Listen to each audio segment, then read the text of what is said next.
Bonjour à tous.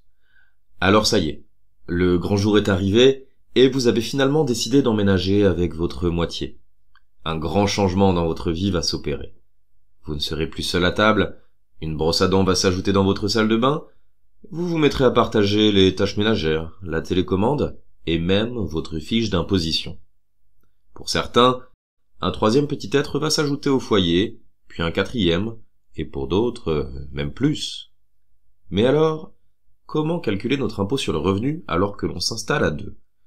Ou que nous avons des enfants? Existe-t-il des astuces pour alléger la fiscalité qui pèse sur notre foyer? Est-ce que c'est fiscalement intéressant de partager la feuille d'imposition? Si vous vous posez ces questions, c'est que vous êtes au bon endroit. Si cette vidéo vous plaît, n'hésitez pas à cliquer sur le bouton like, vous abonner et activer la cloche des notifications. Mettez-vous à l'aise et écoutez bien, vous êtes sur la chaîne de Monsieur Fiscal et nous allons aujourd'hui comprendre comment fonctionne le quotient familial.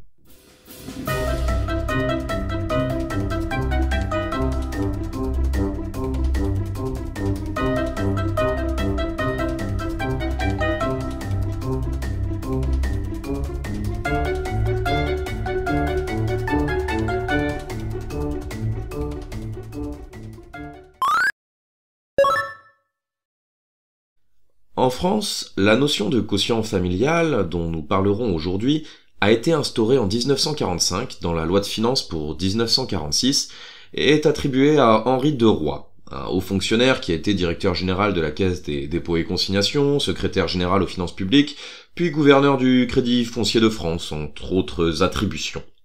Dans notre pays, contrairement à d'autres pays comme le Royaume-Uni, les Pays-Bas, la Grèce ou le Japon, nous avons pour usage d'imposer un ménage de manière conjointe. En somme, plutôt que d'imposer une à une les personnes d'un foyer selon les revenus de chacun, nous allons imposer la somme de tous les revenus du foyer. Le principe derrière ce mécanisme est que, à niveau de vie égal, taux d'imposition égal. On comprendra donc que pour deux couples à revenus équivalents, celui qui s'occupe d'un ou plusieurs enfants, de grands-parents ou d'un adulte handicapé aura droit à un allègement de son imposition. Ainsi, le quotient familial est un mécanisme qui va venir diviser le revenu de notre foyer par un nombre de parts. Pour faire simple, en fonction de la composition du foyer, on va artificiellement diviser notre revenu par un nombre que l'on appelle part fiscale, pour le soumettre ensuite au barème de l'impôt. Et oui, il serait dommage que si deux personnes qui gagnent 50 000 euros par an se marient, elles soient imposées autant qu'une seule personne qui gagne 100 000 euros. Si vous vous rappelez du barème de l'impôt sur le revenu, une personne touchant 100 000 euros par an serait dans une tranche d'imposition à 41%, contre 30% pour une personne touchant 50 000 euros. Je vous laisse faire les calculs, mais la différence ferait disparaître les wedding planners aussi vite que les dinosaures.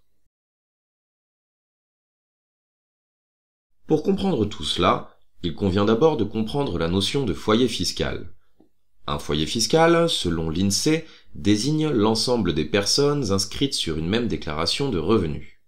En somme, seront considérés comme foyer fiscal un couple marié, des partenaires de Pacs, leurs enfants et les autres personnes à charge qui vivraient éventuellement sous le même toit.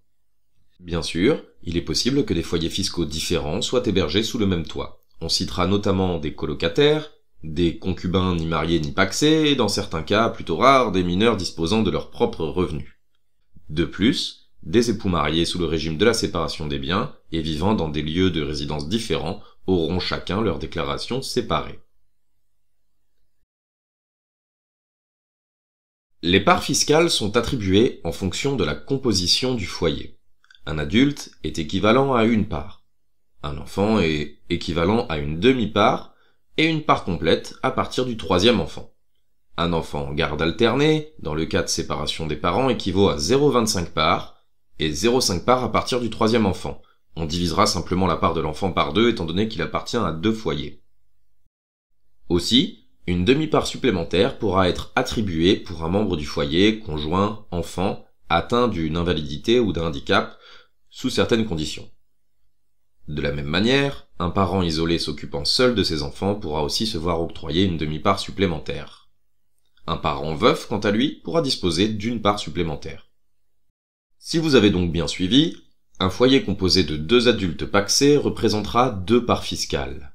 Un couple marié avec deux enfants, 3 parts fiscales, et un couple marié avec 4 enfants dont un atteint d'un handicap, 5,5 parts.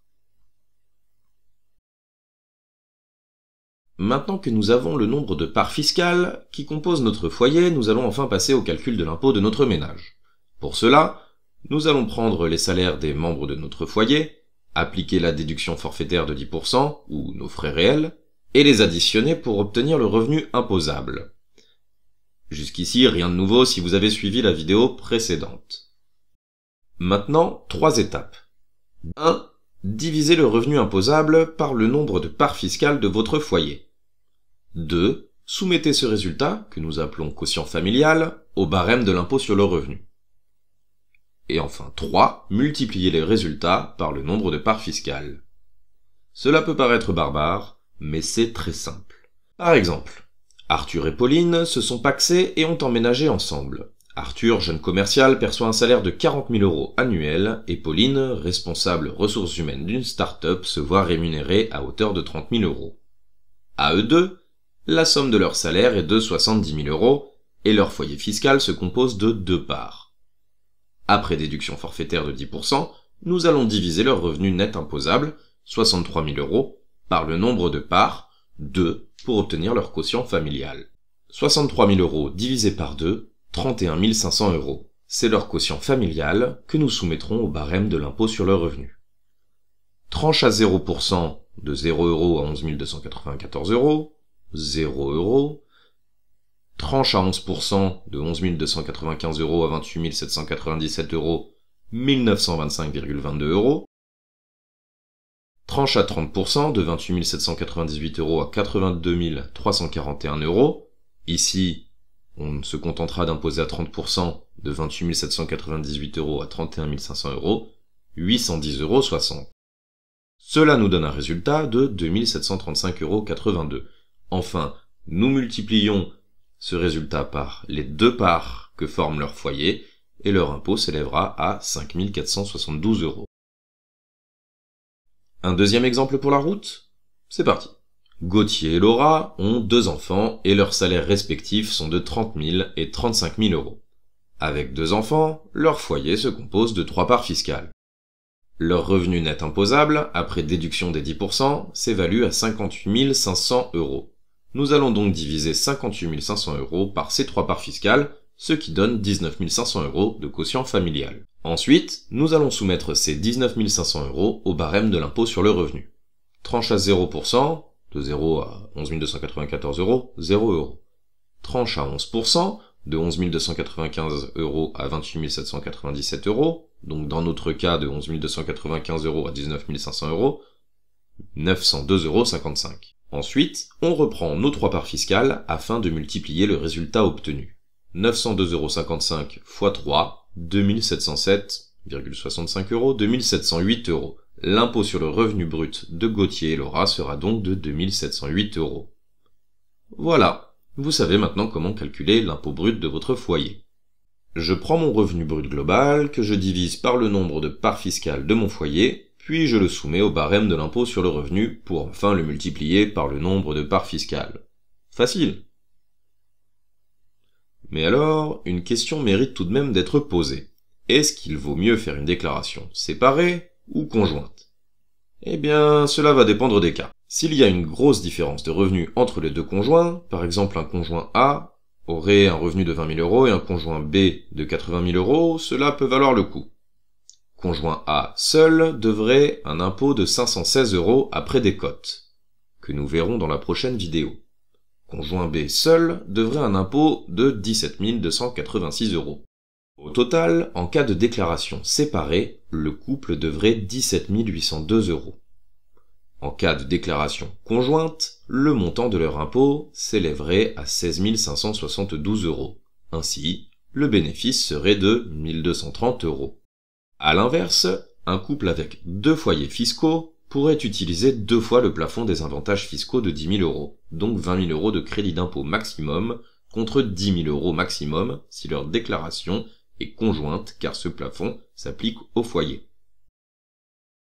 Voilà, vous savez tout du quotient familial et de l'imposition de votre foyer. Alors, si cette vidéo vous a plu, n'hésitez pas à vous abonner et suivre régulièrement notre contenu pour d'autres astuces fiscales. À plus les cotisants!